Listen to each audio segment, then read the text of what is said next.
Hello guys, welcome to common man reviews. Just ఇప్పుడే మన మంచు విష్ణు గారు నటించిన కన్నప్ప టీజర్ చూడడం జరిగింది. టీజర్ చూసిన తర్వాత నాకు ఏమనిపించిందంటే, ఏంటి ఇప్పుడు అసలు నీకు ఎందుకు ఇవన్నీ ఎందుకు అలా? ఈ movie posters and Prabhas looks and చాలా మంది సెలబ్రిటీస్ ఈ మూవీలో ఉన్నారని చూసి అనిపించింది. టీజర్ అంతా చూసిన తర్వాత మాత్రం నాకు అనిపించింది.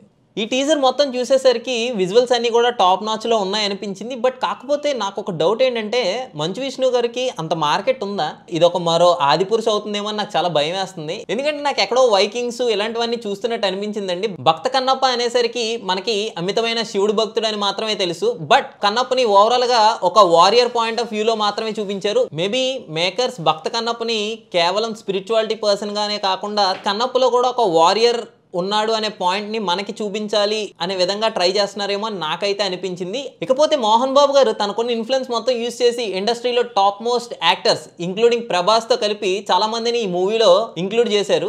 నాకు మంచి ఫ్యామిలీ మీద ఎటువంటి నెగిటివిటీ లేదండి. ఒక న్యూట్రల్ రివ్యూవర్ గా నేను టీజర్ చూసిన తర్వాత నాకేమనిపించిందో నా ఒపీనియన్ మాత్రమే ఎక్స్ప్రెస్ చేశాను. ఇది కేవలం టీజర్ చూసిన తర్వాత నా ఒపీనియన్ మాత్రమే.